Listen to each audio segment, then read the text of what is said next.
Thank you, Ziki. Thanks, Tuan, and all of our colleagues at SGInnovate, and thanks all of you for being here, and thanks to our distinguished panelists as well. My name's Bradley. I'm the director of the still new UN Development Programs Center here for Tech and Innovation and Sustainability. I'm always excited to be at SGInnovate, but I'm especially excited when it transforms into SDG Innovate, and the focus really is on sustainability. If we're speaking about sustainability, there's no more urgent and compelling challenge than the challenge of feeding our world and feeding the planet. In just a few years, by 2050, the estimates are that 9 billion people will be living on planet Earth. And that's a pretty serious and incredible sustainability challenge. I think, as I said, the most compelling one. And there are at least three major interrelated challenges to trying to feed 9 billion people by 2050.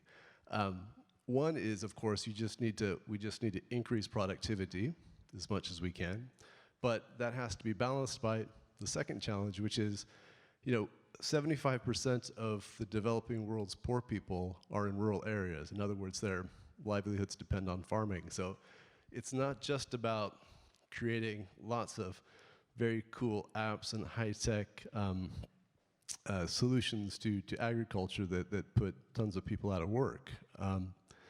So how do you balance those things? And the third really important challenge is, how do we do all this while not inflicting yet more damage to the planet, right?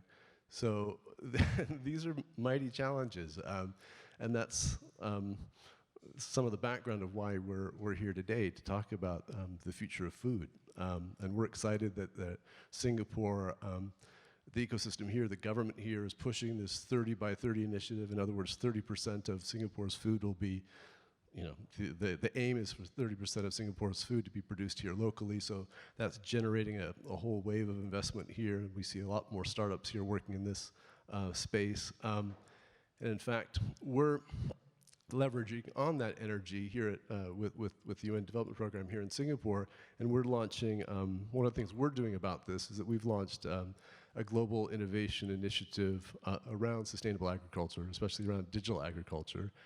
Armin will talk a little bit more about that, but if you're keen on that, please get in touch with us. But I just invite you to enjoy, I hope will be a very interesting and compelling discussion with the panel today, and be as engaged as possible, and reach out to our new fledgling center as often as you can. Thanks, and thanks, Siki.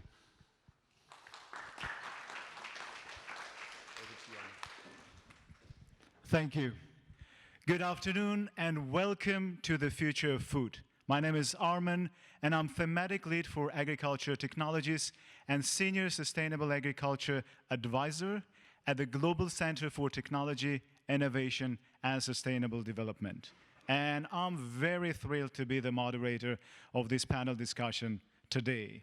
I'd like to inform you that this panel discussion is broadcasted and recorded for the further use on the internet and the social media, and we would be very happy if you'll be actively participating in this discussion with the questions and comments. I'd like to thank again to the SGInnovate for this exceptional opportunity for bringing together the most important stakeholders to discuss regional and global issues. And one of the issues that we're going to discuss today is food security, sustainability, and how technologies can transform those two. The director of Global Center have mentioned that the global population is going to reach 9.8 billion people by 2050. In parallel, we see a fostering urbanization process, more people leaving rural communities and moving to the cities for better economic opportunities, for more vibrant lifestyle. And according to the UN estimates, by 2050, 68% of the global population will be living in cities. We also observe the consumption pattern change, and there is a change in consumer preferences and behavior. And actually, you see that there is a growing consumption of proteins and calories in general, which is a big challenge for agriculture, but also in terms of the lifestyle, there is more consumption of fresh, healthy, and organic food in different parts of the world. So there are many opportunities for business community, and there is many challenges that we need to address in terms of the sustainability. And this is the magic question, how to achieve food security, food affordability, availability, accessibility, and stability in the world, and how to ensure that all mechanisms that were applied are sustainable. At the same time, how to bring technologies and innovations to try to solve those problems. This is the third keyword that we're going to discuss today. And for that reason, we have brought together an exceptional panel. But before inviting them, I'd like to talk a little bit about one of the projects that the Global Center is doing right at the moment, which tries to address sustainability and food security through engaging startups in addressing those issues. And that's Cultivate, and will be, our center is all around here. So we have this SDG science badges on our clothing, so you can approach us if you have more, if you'd like to learn more about the center and Cultivate initiative in particular. But very shortly, Cultivate is bringing startups to address 13 challenges of Africa, Asia, and Latin America. And we're trying to engage corporates on the other side to commercialize these ideas, to expand that ideas to other developing countries, and to help to expand the innovations and technological tools to the different parts of the world to address food security and sustainability. Now, with no further delays, let me invite our distinguished panelists to join us. We have Liza Noonan. She is the ASEAN Director for CSIRO. Please, Liza.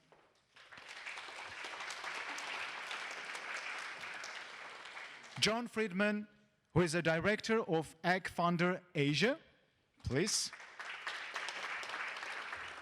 And Sid Sabchur, who is a Global Program Director Digital in Olam International.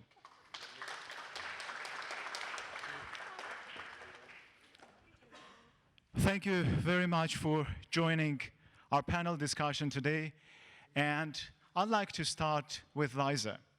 Actually, CSIRO is working in the field of farming and food production, and your portfolio is actually agriculture and food, health and environmental sustainability, among many other things that you're doing.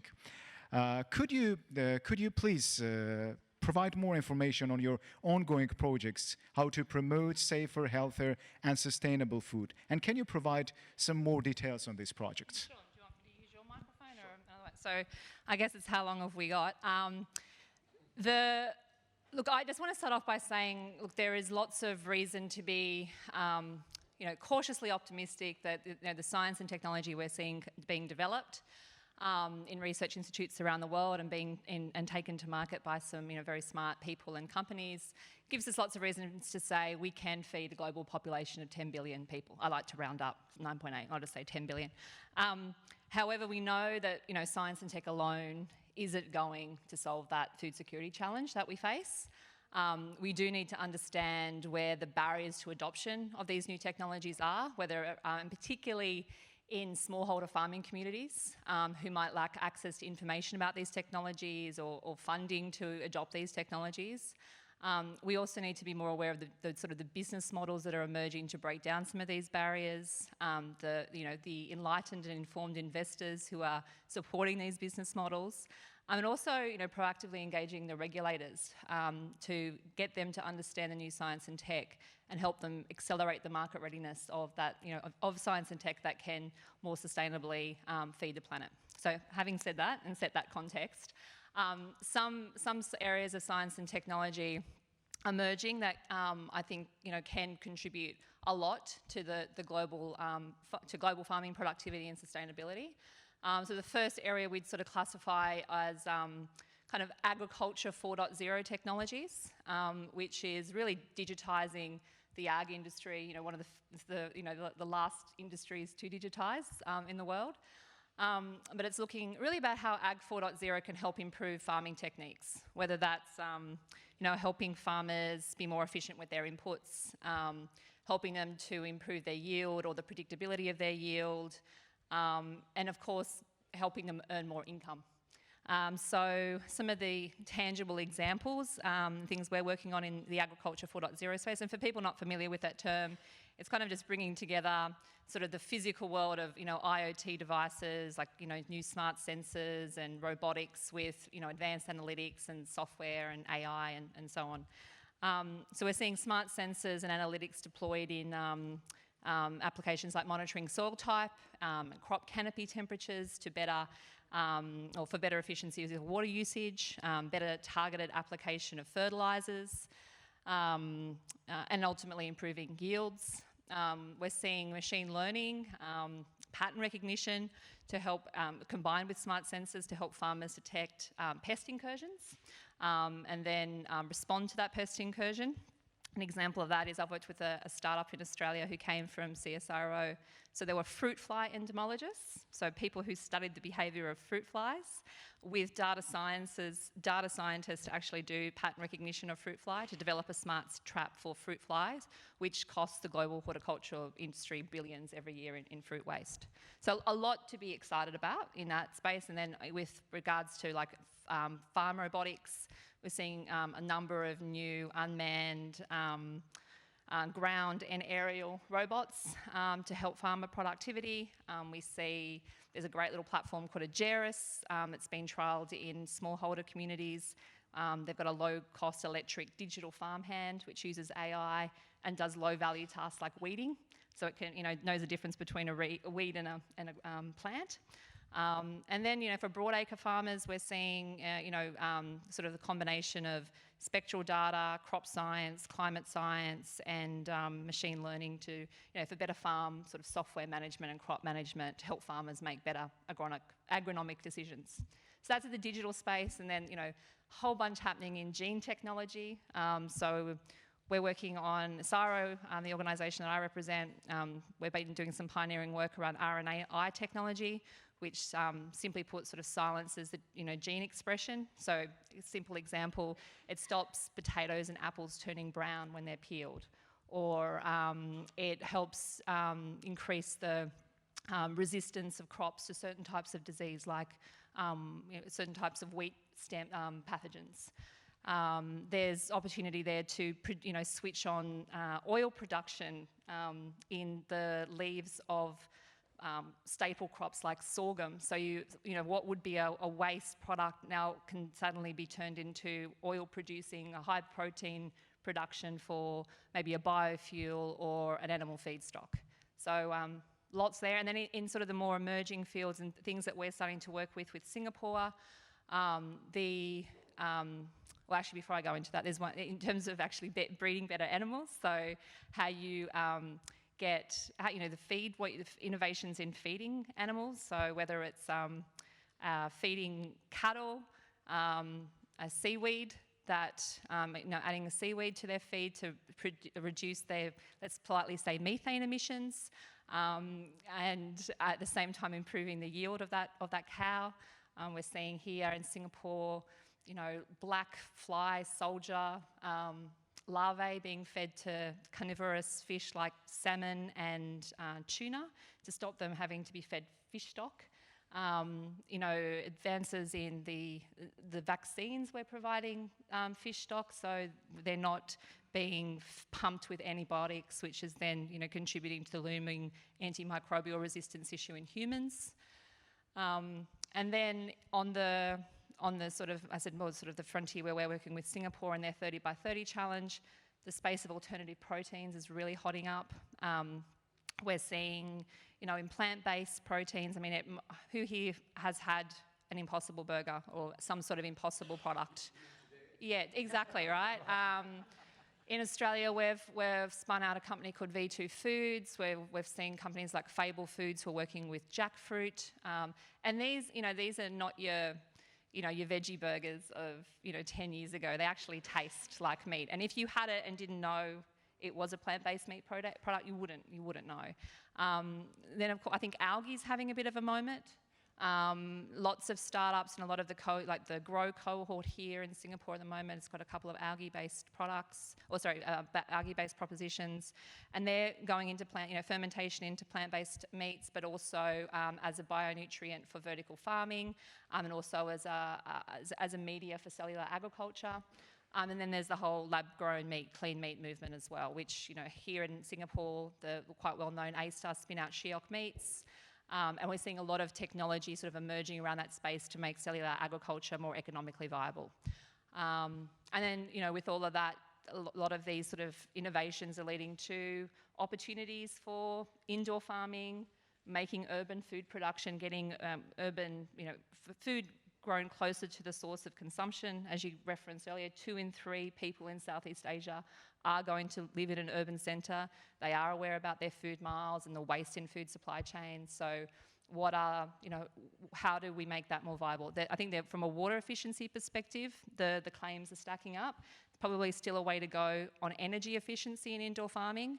But I'm convinced with advancements in renewable energy and storage technologies that we will get there on the energy front. So I probably said enough. So I'll let someone else speak now. Thank you very much. I know that I need to manage time very efficiently, but one complementary question with regard to the things that you share.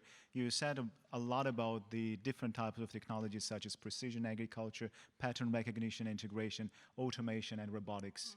And you mentioned small farmers. What is the major hurdle, whether it's financial, knowledge gap, that when you're trying to move those technologies to the small farm level, I assume that there is a very high fixed cost in terms of the moving that at a small farm level. How you address that issue? So I'd actually point to a project we've done in East Indonesia with 10,000 smallholder farmers. So the project there was an aid-funded project by the Australian Department of Foreign Affairs and Trade. CSIRO was the kind of project manager. And the objective there was to look at new innovations coming out of research institutes, just like I've described, and how we actually get them into the hands of smallholders and what are the barriers. And there's lots of learnings from that project, but it was clear with the projects where we brought in an industry partner along with, let's say, a funding partner, and in some instances, microfinancing and some of those, models, the interventions were much more successful. So, from a pure tech transfer perspective, as I said, the technology and the science is there, but you need the business models and the investors who believe in those business models to get them into, particularly the smallholder farming community. Just to add on to that comment, if I may.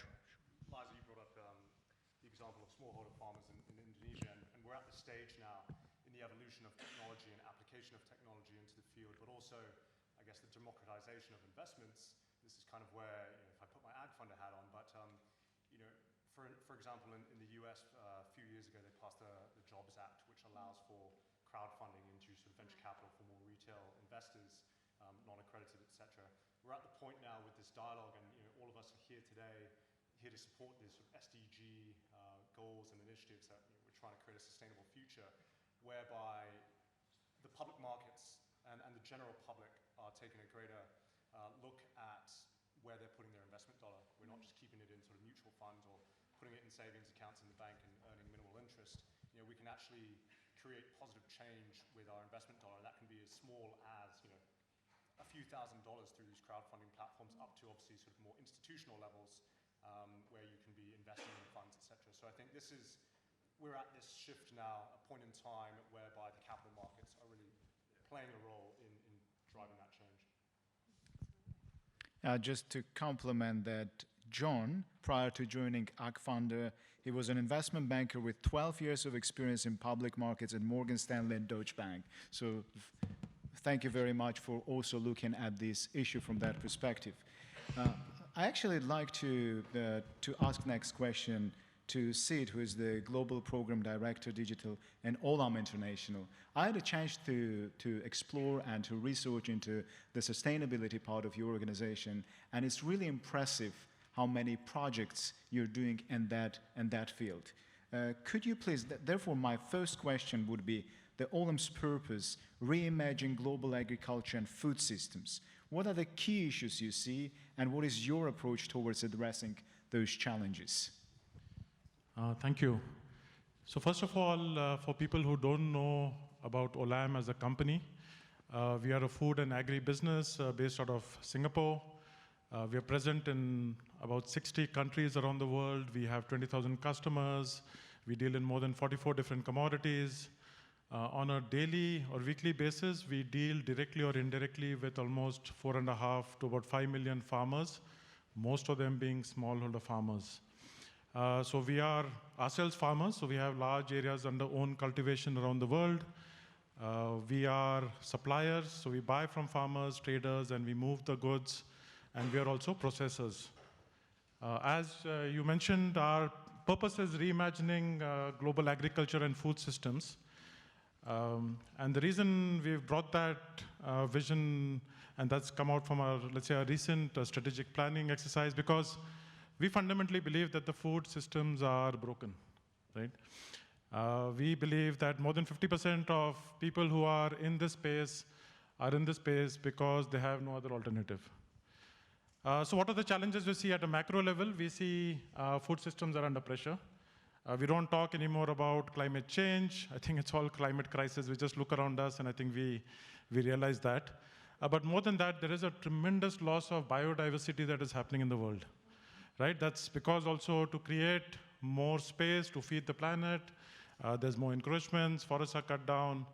But yeah, just because of the weather change also, we're going to see a massive impact on the food systems. More than 500 million smallholder farmers, yeah, you take, give or take 50, 100 million here or there, but roughly in the range of about 500 million farmers who feed the world. Almost 20-25% of them actually go to bed hungry, right? So most of them live in a fair amount of poverty that we have. And last of all, farming is not, especially smallholder farming, is not a viable proposition at all. It's not financially viable profession. The average age of smallholder farmers has gone up to 55 years.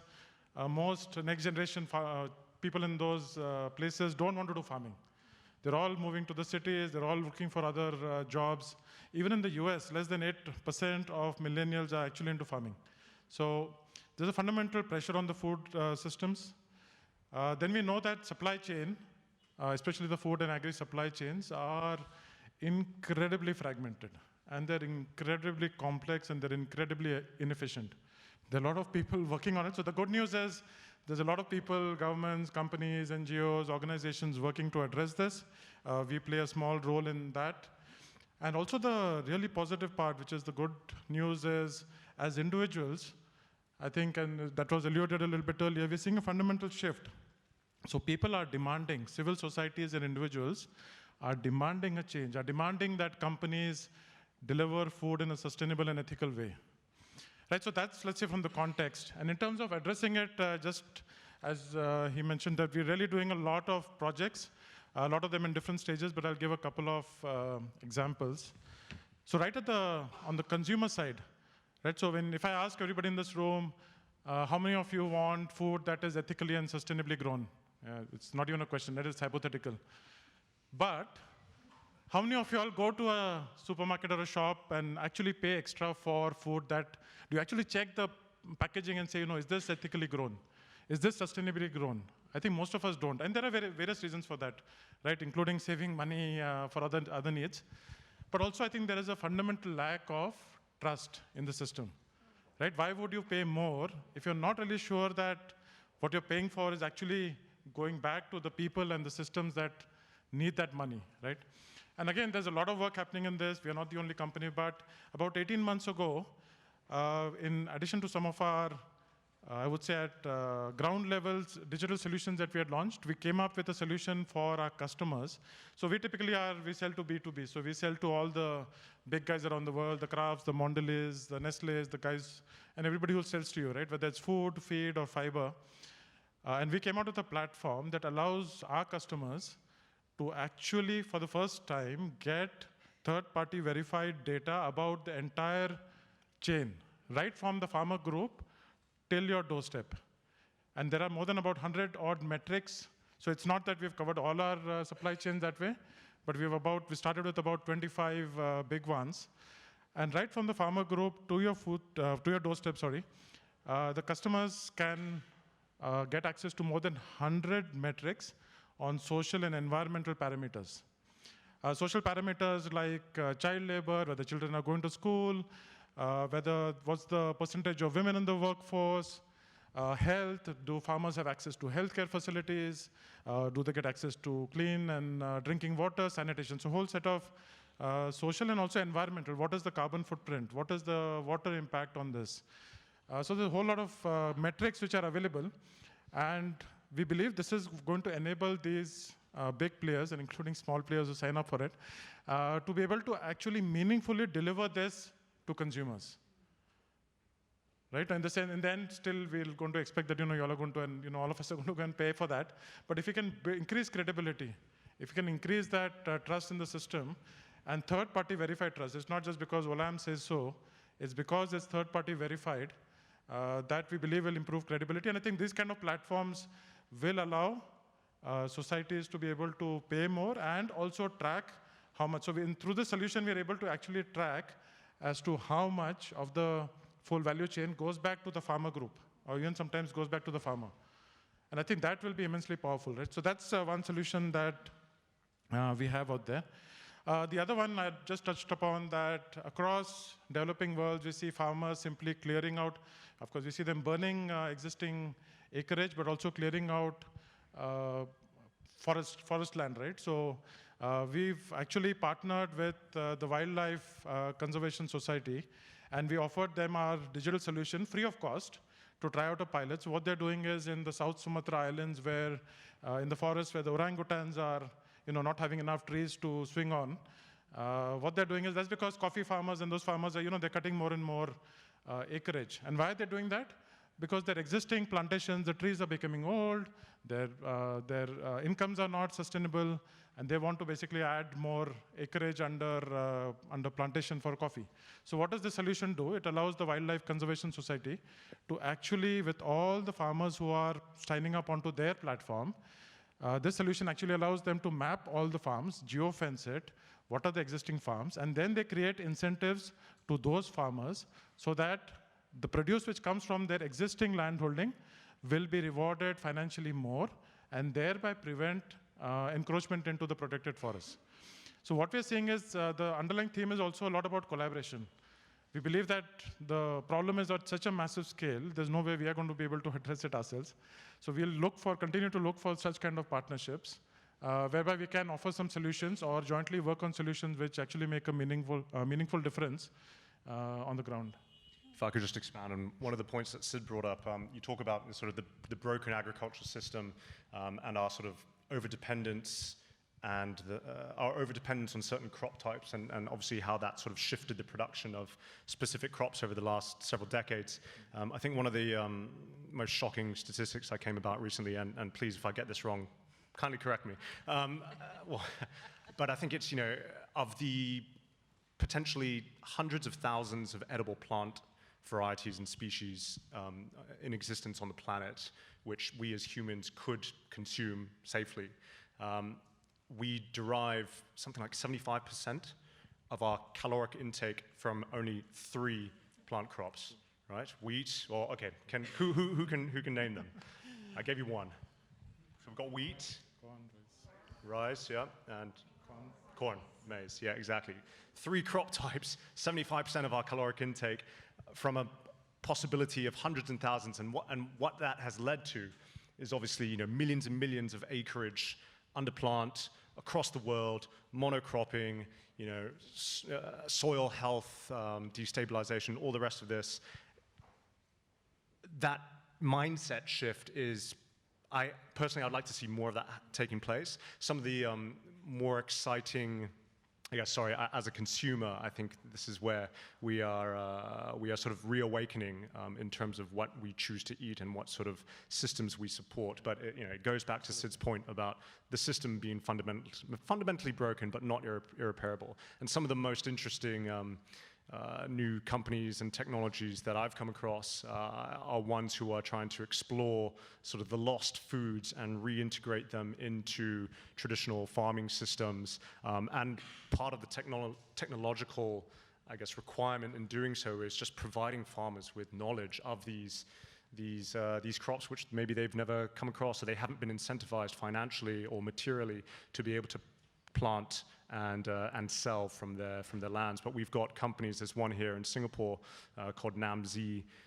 They have introduced a sort of lost crop from West Africa into Indonesian smallholder farmers, which serve as a sort of soil rebuilder, and they're able to sort of intersperse it with the palm oil plantations to provide an ulterior income source for the palm farmers. So obviously once the palms get harvested, this other crop is both sort of reneutralizing the soil as well as providing a new income stream. So it's opportunities and sort of both education for the farmers, education for the consumers, technology in delivering the know-how to the farmers to recreate and rebuild the agri-food system. Actually, your comment leads me to the next question about how to fix the system and how to bring innovative and technological solutions to fix the system. And basically, I will start with a simple and very straightforward one. Is agriculture and food sector attractive for startups and R&Ds? And can you bring a few examples of technologies that can have a transformative nature for agriculture and food sector in general? Yeah, thanks. I thought you might ask that, so I've prepared a few sort of statistics ahead of time. But I think to address your question on how attractive is this sector for startups, for investors, obviously at AgFunder, this is we are a sector-focused venture capital firm, only investing in this particular agri-food industry. But I think we have to sort of put a bit of perspective on where we are today and agri-food as an investment sector. So there was a very interesting report done a few years ago by Deloitte analyzing the different potential investment sectors across the venture capital space.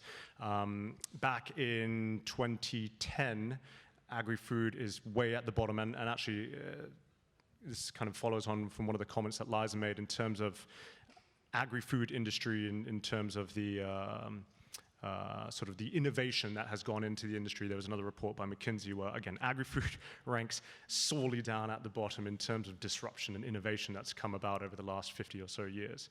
So anyhow, back in 2010, according to the Deloitte report, agri-food as an industry, agri-food tech, received a grand sum of less than 1% of the total venture investment going into the broad sort of venture capital space at that point.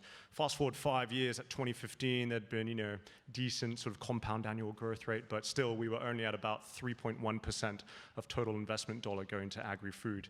I'm happy to report that over the last sort of 12 to 18 months, we have seen a sort of an increase in both mindset and investment dollars, and this is perhaps thanks to the example or the validation of investment into this industry from the likes of, say, the Beyond Meat IPO, the recognition from the broader public, not just investment, but consumer public, as to why we need to be having these conversations and rethinking our agri-food system. So some of the work that we at AgFunder do is collate and analyze the investment dollar that goes into this particular sector.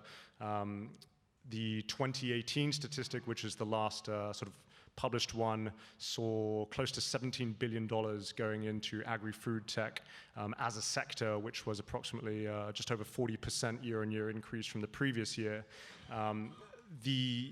There is an uplift in focus, in recognition of the need and investment dollar going into this sector.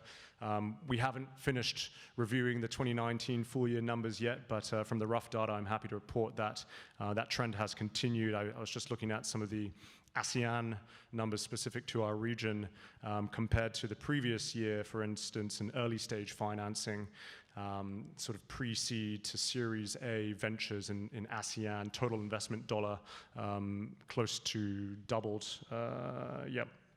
And I think most interestingly, there's a couple of new markets which have popped up. So Indonesia in itself received, or Indonesian companies received to 2x the amount of investment dollar in 2019 compared to 2018. But most surprisingly was Malaysia's come out as the dark horse. So from pretty much nothing on the radar in terms of investment dollar into agri-food tech from Malaysia for the past several years, they now attribute the largest cumulative investment in 2019 past. So I'm very interested to sort of dig a bit deeper into that once our research team is finished with that. But yeah, again, I think it's a confluence of factors, both in terms of public perception, public demand, as Sid alluded to, in terms of new food sources, new ways of investing their dollars, which is driving this change. And from where we sit, we're happy to celebrate that. Yeah, and the interesting thing is the financial capital is leading, right? So the moment people see that stuff's coming there, I think the great stuff you're seeing is that the intellectual capital. So now, there's so many people in this room, but I was just in a few at the end of 2019 in India, and the number of people who are opting for startups in the agtech space is incredible to see. And it's coming up in so many different pockets, and that's just in one country, right? And we've seen this mushrooming across ecosystems, whether it's in the US, Israel, whether it's Southeast Asia, China, everybody's getting into it. And so that's amazing to see. And I think one of the things is that because financial capital will tend to flow to that the intellectual capital is also coming there, and that's really heartening. Can I add one point to that? Sure. Thank you. Yeah, just to add on, so before moving to my role here in Singapore, I looked after CSIRO's and Australia's National Deep Tech Accelerator. So it's basically looking at getting really great ideas out of labs into the real world and helping entrepreneurial scientists kind of go on that journey. I worked with a lot of really smart ideas in agri-food, but it was a brutal road. Last year with V2 Foods, that plant-based meat company I mentioned, they had a different model. So we have a sort of a deep tech fund in Australia called Main Sequence Ventures. They saw the Beyond IPO, and they went, why don't we start with a hypothesis that we know the IP is somewhere within an Australian research organisation to build this product. Let's go find a really good entrepreneur who we know has got the experience in this game, and let's build a company. And that went from that sort of idea to a business that's raised $35 million in investment capital and is selling through a national fast food outlet in 9 months. Oh, wow. So, I mean, the pace is just, and that's really, I think, gives reason to be optimistic, yeah. Thank you. And actually, that brings me to the next question, because it's obvious that there is a growing interest of the startups and R&Ds with agriculture and food systems. But what about sustainability of their solutions? And my next question is that climate change is obviously one of the biggest challenges for humanity, but also agriculture. And considering growing demand for proteins and calories in general, how technologies can help us to address this issue? Liza, can you address that? Yeah, easy one. So I went along to the Temasek Livability Challenge launch on Tuesday. If you haven't heard about that and you're a startup in Singapore and you're in this space, I would encourage you to check that one out. But I took down some notes knowing that this panel was coming. Because one of the conversations are around what is the gap that we as a global community face if we want to feed a global population of 10 billion by 2050 and still want to inhabit this planet.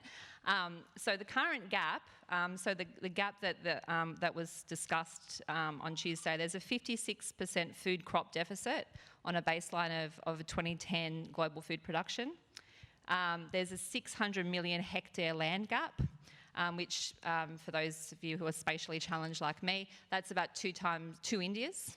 And where we would be 11 gigatons of greenhouse gas emissions over the Paris climate budget. And there was a swimming pool reference made. That's a lot of Olympic swimming pools. So I guess that's the gap. So what are the strategies available to us? I've already referenced a number of the science and technologies that can contribute to mitigation and adaptation. But one thing we haven't spoken a lot about today, and I think is a huge issue, is waste. So I think of all the mitigation and adaptation strategies we have in front of us, it's addressing the waste challenge. We, as a population, I think it's 1.3 billion tonnes of food every year is wasted. That's a third of all food produced for human consumption wasted. So we need, before we talk about how do we grow more, how do we actually use what we are growing? So we look at it a lot in the food loss system. So looking at from sort of post-harvest, so post-farm gate to the retail outlet. So we look at what are the ways we can repurpose raw and process waste streams. So we're doing some work around how you repurpose like olive pomace that comes from olive oil manufacturing into high functional, highly nutritious ingredients or novel ingredients. We recently worked with some farmers around how you repurpose ugly vegetables that no one wants to buy, and put them using microencapsulation technology, put them into fat, as powders, and again, sort of more as ingredients.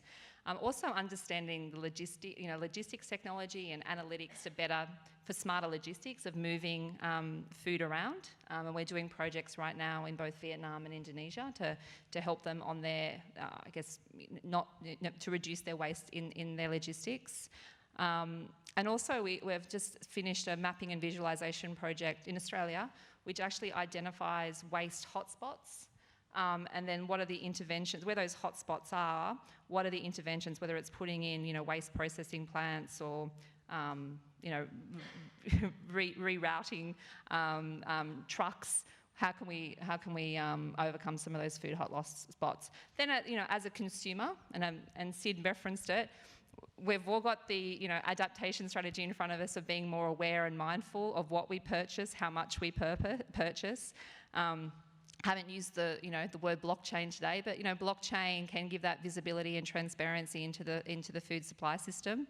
You as a consumer can demand to understand where your foods come from.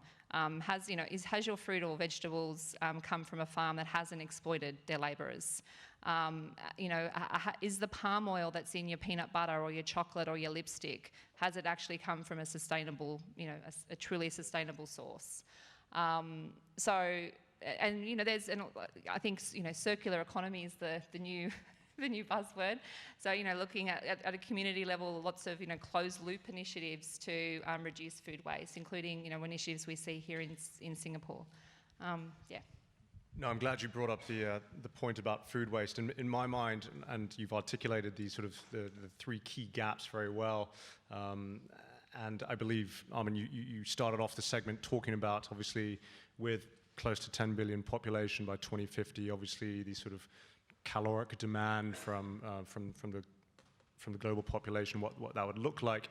In my mind, the biggest solution presented to us is just mitigating and reducing food loss and food waste. You've laid out the statistics in terms of roughly a third of total production is lost or wasted. Another thing which stood out to me was if you consider that consumers in developed countries waste about 220 million tons of food a year, which is almost equivalent to the total production of sub-Saharan food. I mean, we close the gap right there if we can sort of improve on and utilize technologies to address these. It's just shocking, really. So I'm optimistic about our ability to leverage better technology, supply chain innovation, cold storage, etc., to cut down on that. And I think we all as consumers need to be more mindful of that. I mean, as small of an island state we are here in Singapore, 800,000 tons of food was wasted in 2018, which if sort of you combine us with probably South Korea, maybe Hong Kong, in terms of industrialized Asian countries, puts us at second only to North America in terms of the most sort of prolific food wasters on the planet. So there's a hell of a lot more that we can be doing just here in our own backyard to be improving that. Actually, the issue is very concerning in terms of the food loss and waste in general, and that's one of the focus that we may consider for the Global Center, because we've been talking with different partners, and there is a big behavioral aspect in terms of the food waste in particular. And with the easy tools, you can reduce that significantly, and it would contribute to the issues that we've been discussing. So I think we can have another discussion on that, because this is an utmost important topic, and thanks for raising that issue. And actually, Sid, because in the beginning I was more kind of focused on the sustainability side of your business, but now I'd like to, because you're basically in charge of that digital transformation in Olam International, could you please bring a couple of examples also how you work at the small farm level and in those beneficiary countries where you have many programs, I'm sure, and in particular how you tackle the issue of the productivity on one hand and sustainability on the other? Okay, thanks, Arman. But so let's start with understanding as to what do smallholder farmers want, right? So at the very basic level, they want better livelihoods and they want peace of mind, right? So we've seen time and again cases where you do a lot of stuff on increasing yield, but everybody in that village increases yield, and so the price drops, and basically nobody gets any money. So you can jump, yay, we increased yield 25%, but livelihoods crash, right? So anyway, so the point is, how do you give farmers peace of mind? And that is, I think, through getting into more predictive stuff. So just a couple of examples that we do. So I mentioned about this Olam Farmer Information System earlier, which we shared with the Wildlife Conservation Society. So what does this do? What does this tool actually do? It allows farmers in a community at each individual level, for every farm that they have, because some farmers will have, break up their farm holding in 2 or 3 different farms. So for each farm that they have, to be able to map out the farm very simply. Most farmers, it'll be surprising, you all might laugh at it, but most farmers don't really know what is the size of their land holding. Right? So for example, we see time and again people in Africa, they feel when they go and buy fertilizer, they say, hey, I want fertilizer for 2 acres of land. But they actually have only 1 acre of land, so they don't know. And they buy 2 acres, so basically they spend more, then they come back and they've got so much of fertilizer, they'll dump all of it into the field, over-fertilize it, which actually is bad for the field, and mess up their yields. So fundamentally, just simply mapping your farm as to what is your farm size itself is a big step. Then for each farm or each section of farm, you can actually plan your crop, and for a particular community, the community can actually see as to what's everybody planting, right? So if everybody is planting the same crop every time, they know that come harvest, the prices are going to go down, or that everybody is going to face the same problem if the crop fails. So communities can get into better practices at a community level, but each farmer will know exactly what has been their pattern over the last X number of years. So for example, it's not again common practice or common knowledge that you have to change the cropping pattern of your fields. You can't plant the same crop on the same field time and again, which some farmers think that's the best way to do. But we actually show them through proof points, through this data-driven thing that, hey, in your own region, in your own farm, in your neighborhood, if you change the cropping pattern and if you see through the data that is available, by changing the cropping pattern on your farm, you can actually get better yields. Right? It's not intuitive to many people, but it just creates significant impact there. It tells a farmer as to what has been the trend of the yield. So when they try out different things, most farmers will be willing to pay for something where they can see an impact today, tomorrow, day after. So for example, pest and disease, there is disease attack, they'll put something because they want, they have to protect their crop. But most farmers will not invest a lot of money into planning for the next 2-3 years, because they say, hey, it just doesn't make sense for me. I don't know the impact, and maybe you're just selling me some nonsense stuff. So through data-driven, through pictorial representation, we can actually show them what works. So that's what we call an Olam Farmer Information System, and we have farm development plans and a lot of stuff, but also to help them show sustainability, right? Now, sustainability, organic, largely, still remains a bit of a buzzword, unfortunately. But what is truly sustainable? What can they actually get better price for their produce? What is sustainable practice? This tool can actually enable them. Then they will take action on it. They will take images, or actually our people can go and take images, because many farmers don't have phones still, or at least don't have smartphones. So our field staff will go in and take images, and basically they have a digital record of their farm. And that can evidence that when they actually go to sell and they claim organic or sustainable, they can actually get that certification done. So that's just one example at a farm level. The second part about income level. So we did this pilot in Indonesia with cocoa farmers. So we deal in cocoa. But for the longest time, we were buying through middlemen or agents, simply because that's easier for us. It's aggregate, you can price it, etc. But we said, hey, if you can go and buy directly from the farmer, because the farmer gets less than 30% of the export price of a cocoa bean, right? Which is a shame, because the farmer is taking all the risks, but they get a disproportionate lower share of the price. So we went up there and we said, what's the pain point? And of course, hallelujah, it was price. Yeah? We want better price and we want more ready access to market. So we said, hey, here's the thing. We can, every day in the morning, so especially when there is a harvest season, we've created an app of what we call Olam Direct. So farmers who have a smartphone can download the app. Farmers who don't, who have a feature phone, get it through a SMS. And farmers who don't have a phone, well, they just have to shout out to their neighbor and get that information. So what we do is every day in the morning at 6 a.m., we publish price for a whole set of different quality cocoa beans. So what does that do? That first of all gives a lot more control to the farmer over decisions which affect his or her livelihood. In the past, the farmer would first go in, because the farmer was living hand to mouth, the farmer is going and already harvesting the cocoa pod, and then calling somebody, hey, I've harvested the cocoa pod, can you come and collect? So somebody used to come and collect, and then the farmer has to sell. There is no choice. He has no holding power. So he'll always get the lowest price, right? No decision, no control over his livelihood. Now, when we give the price before they do the harvesting decision, they can actually decide whether they want to harvest today or wait for a couple of days, for example. They also have a price, because now they're actually getting almost like a little bit of a safety net. Because when they're harvesting, which is actually their income, right? When they're harvesting, if they've got X number of cocoa trees and they're harvesting pods, they know that that's the limit that they have. So when they get a price, they first of all have a little bit of a safety net feeling, which I think is peace of mind. Second is we say, irrespective of whether you sell to us or not, you can use the same price to sell to anybody else. So immediately the ecosystem, the whole price goes up in the ecosystem, because anybody else who wants to buy from that cocoa farmer has to match that price. So immediately the price level for that farmer goes up. And because they're getting, first of all, transparency, then they're also getting a committed purchase. So we say, hey, all the quality is there. You have cocoa beans, you get it to us, we'll price it, we'll buy it of you.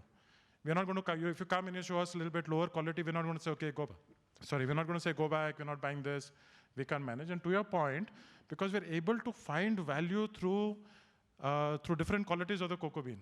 If it's fresh cocoa bean, we can ferment it better, we can give better flavor to the chocolates that you'll eat.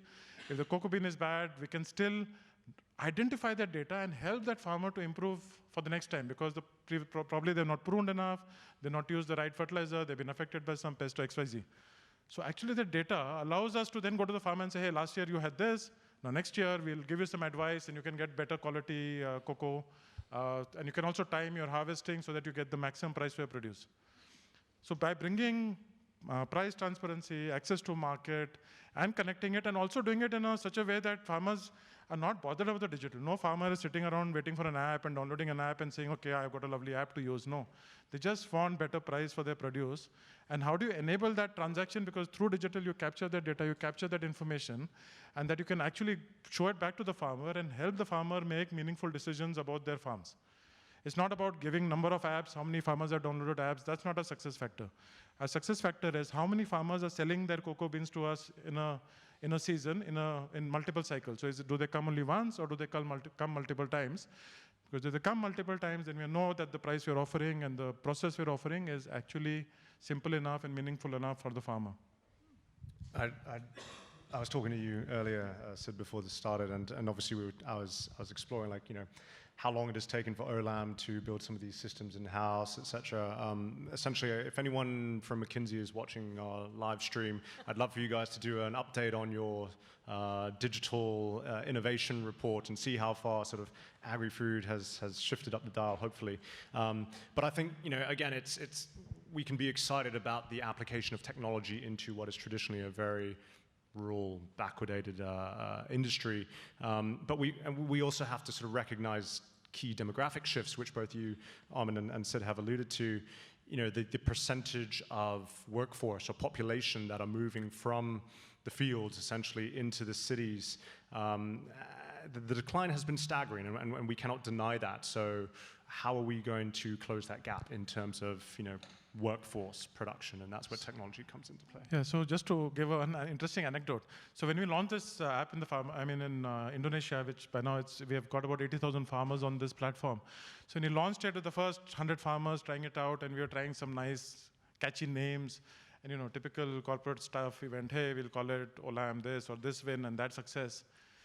And very interesting that one of the farmers actually came up with what they call a tagline. They call it Petani Keren, Petani Online, which basically is Bahasa. It means farmer who's online is a cool farmer. So this is the interesting part, because the farmer, he's saying, hey, now my kids find me cool because I've got an app. Right? So he's saying, I love it because I don't really know how to use it, but now that I know that I've got an app and I can do something in it, my kids are thinking I'm cool, and that is such an important thing for him, because his kids don't want to do agriculture. So they're saying, hey, if we can get better price and we can show that there is something happening, that livelihoods will increase, there is a better chance that the next generation will somehow still have some interest in farming. So it's a fun one that we had. You are about to answer my next question, which is pretty challenging, and I left it to the end. There is a very popular narrative, and this narrative comes probably since the 19th century, that the technology will replace farmers and leave farmers with no means for living. Could you please share your perspective on this issue, particularly how technological penetration into agriculture will impact farmers and food producers? Are you looking at me for that? Well, okay. I mean, we started talking about that just now, and one of the statistics, just to, I guess, to elaborate on the point, the demographic shift in the last couple of decades here in this particular region, from over 60% in the 1990s of a percentage of population working in agriculture for, say, South Asia, that number is now below 45%, and the decline is even starker in sort of Southeast Asia and Oceania, where I believe it's like less than half. Closer to 25% of the population remains sort of employed in agriculture, which is half of what it was 25 years ago, something like that. So, again, it's not a good thing. It's not a bad thing. It's just a reality, and obviously, young generations are looking to move to the cities to pursue a higher sort of value of employment. It's good for the national GDP, obviously, if you're earning more, etc. So these aren't trends that we can necessarily push back against, but therefore, how do we sort of make up for that shortfall in either sort of labor force and productivity?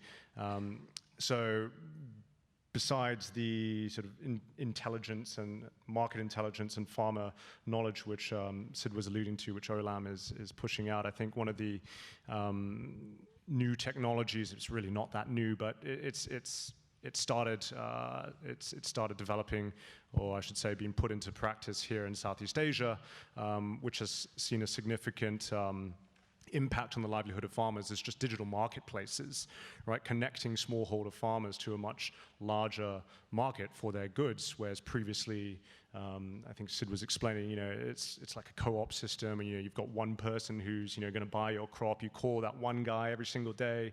I've got X number of cocoa beans. Suddenly now, with your smartphone and a particular app and technology, you have hundreds of new potential off-takers and purchasers of your crop.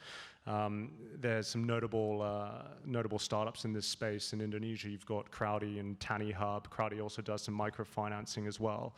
One of our portfolio companies in the Ag Funder network, Dehat in India, and they're providing both costing intelligence power to the smallholder farmer for inputs and ingredients, as well as providing a brand new marketplace to millions of buyers who these farmers never would have had access to just a few short years ago, and that's having a serious positive impact on the viability of their businesses. Can I just add one? Another positive for technology, particularly in smallholders, is, and it's more anecdotal, I don't have hard numbers, but the opportunity for gender inclusion and bringing more women into to farming. So some of the work we did in East Indonesia things like the digital farmhand. There was very positive responses from women in rural communities about their ability to use some of that technology for, let's say, for sort of work that might not have been easy for them previously. And I guess economic empowerment for females in those rural communities is incredibly important. So I think that's another opportunity that technology presents. Thank you. Basically would like to now address, because we have around 25 minutes, to address some questions that we received from our distinguished audience. And I see that there are many questions actually about factory farming and food manufacturing. And one of the things that we've discussed today is how traditional agriculture could be complemented with the new technologies to increase productivity, to ensure sustainability. But there is another interesting thing happening in the food sector, such as alternative protein productions and other technologies that are trying to produce agriculture products without those traditional measures that we used to know, in other words, without using the water and land in general.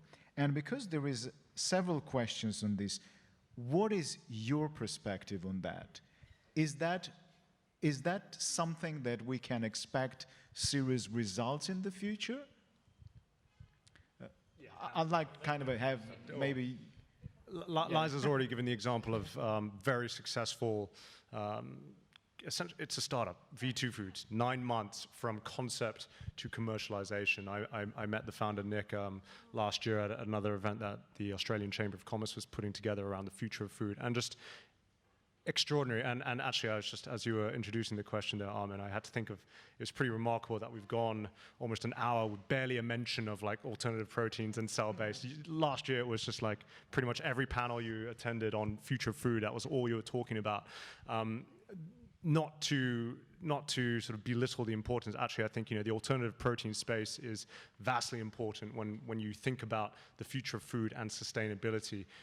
Again, a macro statistic which we cannot deny is, you know, rising wealth affluence, especially here in Asia. I think the statistic is, what, by, was it 2030, 2/3 of sort of middle class will live in Asia, and along with that economic development comes demand and appetite for new food types which you previously haven't been able to purchase, right? And front and center of most, you know, Chinese, I'm just trying to think, okay, I think all I have to say is China, because they consume, you know, pretty much half of the world's population of meat. But front and center of their mind is, I'm going to be able to afford meat. And we know that we cannot continue producing meat in the traditional factory farming or the current methodology, because I don't want to bundle everything into factory farming, but we cannot continue producing meat to meet the demand for protein using the standard methodology of today, because we would literally destroy our planet. And so it's through these novel food technologies such as plant-based burgers, you know, with Impossible and their sort of their technology into replicating that sort of mouthfeel and the heme, the bleed, right? These technologies weren't discovered 10 years ago or something. That's why it's taken so long, and we were stuck with, you know, eating tofurkey and, you know, other mock meat products. Exactly, they never really took off. Now you have a very convincing plant-based, more sustainably produced product, which, you know, the omnivores and flexitarians in the market will be happy to eat. And the other, you know, really exciting space, which personally I'm really interested in, is cell-based, obviously. And, you know, we're still a few years away from commercialization. But for any of the naysayers out there who are adamant that all they want to eat is meat, and I'm not going to eat a plant-based burger or something, you know, we have companies. You mentioned Shock Meats earlier. You've got Aleph Farms, Memphis Meats. There's another company in Hong Kong called Avant Meats. These guys are creating 100% real animal meat, animal protein in the lab, as it were. Obviously, it's going to expand out of the lab. It's going to move into a proper sort of manufacturing size scale up. So we have to, as consumers, we have to stop thinking about it as lab-grown meat. It's meat. It's not a novel food type. It's meat. It's just a novel production method and a more sustainable production method. And that's where I think we, as responsible, conscious consumers, have to just open our minds to how do we continue consuming stuff which we like to eat, but do so in a more sort of sustainable way? Colleagues, do you have anything to add on that? So I think for me the simple answer is yes, those things will be important. Yes, those things will accelerate very fast in the coming years. But also we still have, I would say, 99% of the world's population still to feed with the traditional way. So I think it's a matter of trying to get the new engine running while the other one also has to become far more efficient. Yeah, it can't be either or, but yeah, we'll definitely see that trend happening. It'll accelerate at a tremendous speed, and all good luck to it. And I would just add sort of onto that. It's not a it's not a zero-sum game. So we're not automatically overnight going to switch to everyone's not eating meat anymore. The fact is that the global category for protein is growing. And as you said, rightly pointed out, we can't just keep doing what we've been doing because we won't have a planet that we want to live on. But having conversations with farmers, as for livestock producers, is how you put in pea or soy in your crop rotation or your soil rotation, and this is another revenue stream for you. So it's not one winner takes all. Yeah. Absolutely.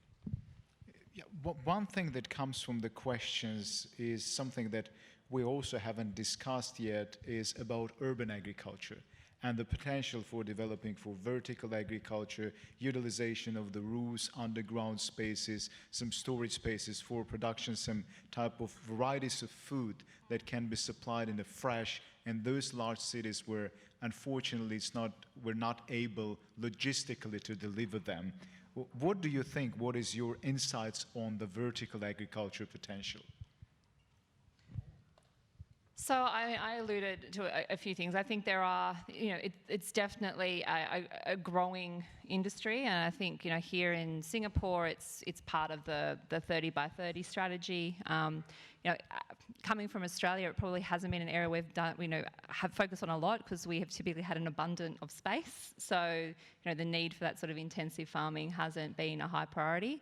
But there are outliers to that. There was a $200 million investment in 2017 to a farm in South Australia called Sundrop Farms, that they actually use seawater from the Spencer Gulf, and they use solar energy to desalinate that water to then irrigate the tomatoes that they're growing inside their farm. Here, there's Meod farms here, obviously Sustaneer. I guess, for me, as I said earlier, I think the energy efficiency, there's still questions around that as compared to sort of field crop approaches. However, and a lot of it's still also in that sort of leafy green vegetables. It's still, the economics aren't stacking up yet around staples, but looking at, as you sort of pointed out, other foods like indigenous foods, we're looking at, what sort of bringing them back to, in Australia, the awareness of what indigenous foods are there, and could they be sort of shifted closer to where consumers are? Sorry, thank you. So yeah, I think there's going to be more coming in that space. I think in energy technologies, renewable energy storage technologies will help the viability.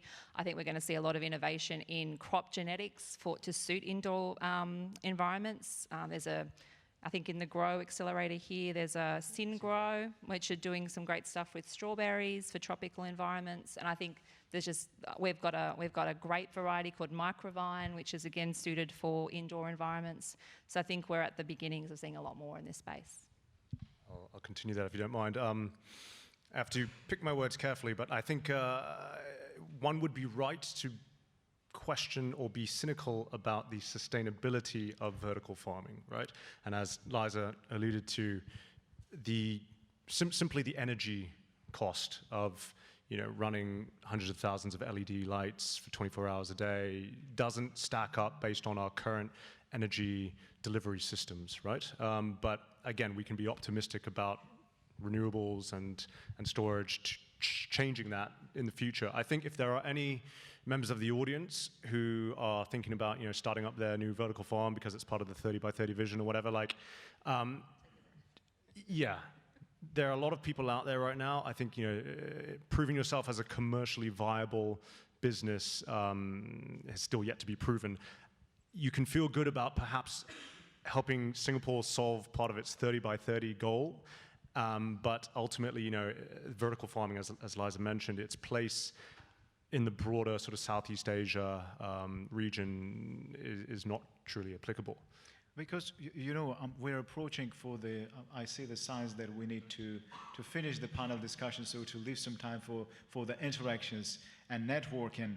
But there is one more question that appears many times, and maybe Sid, you can address that, because right in the beginning you mentioned that something about the traceability system in general, and I see that there is a lot of questions about the transparency of supply chains and how it can become a more available and open to the consumers. And in this context, my question, because there are many now, everyone is talking about the blockchain solution in terms of the decentralized solution to the traceability system to ensure that a consumer may go to the supermarket or store, put his phone on the product, and see the entire traceability of that product. Are we approaching that in the near future, or is it a fairy tale? That's a very interesting question, because can a consumer go to a shop, pick up a product, scan a QR code, and find out the journey? Absolutely, yes. How perfect or reliable that is, I think depends on who's the provider of that information. But it is possible, and it all depends upon, because some journeys are very short, so it's easier to do versus big.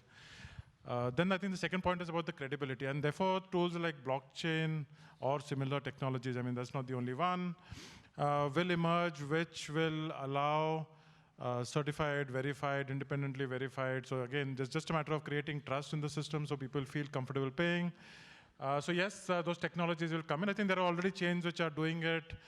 People do it for coffee farmers in Colombia. People do it for cocoa farmers in Ecuador, but in a very small and niche way. I think the problem is twofold. One is the lack of understanding as to what does this technology, because people say blockchain, but most people can't explain what a blockchain is.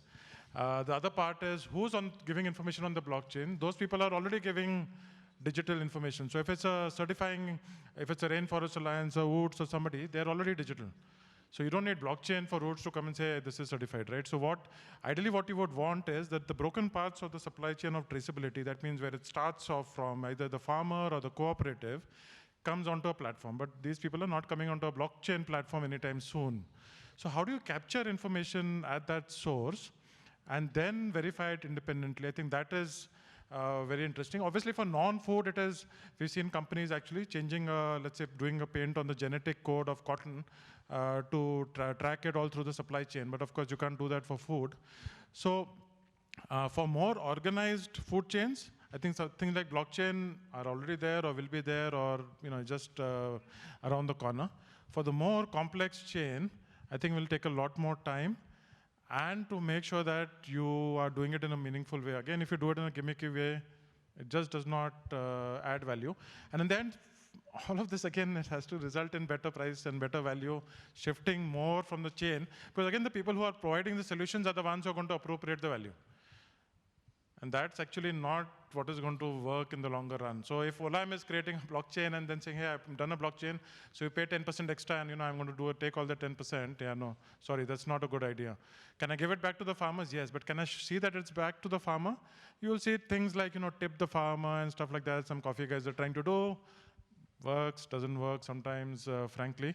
But I think I think the good part is people are trying it. So the more people try it, and even if 10% work today, 20% works tomorrow, basically, smallholder farmers continue to getting benefit from all these technologies. So these technologies, if you go to a farmer and say, I'm going to do blockchain, I think it's going to run the other way around. So you have to be a bit careful as to how you bring it to that ecosystem. But there are chains where it's already there. So it's not something for the future. It's actually already here. Thank you, Sid. Thank you, Liza, John, Sid, for this wonderful and exceptional panel. Thank you, audience, for joining us on this interesting panel, and we'll leave some time for interaction. Thank you, everyone, for coming. Thank you. Thank you.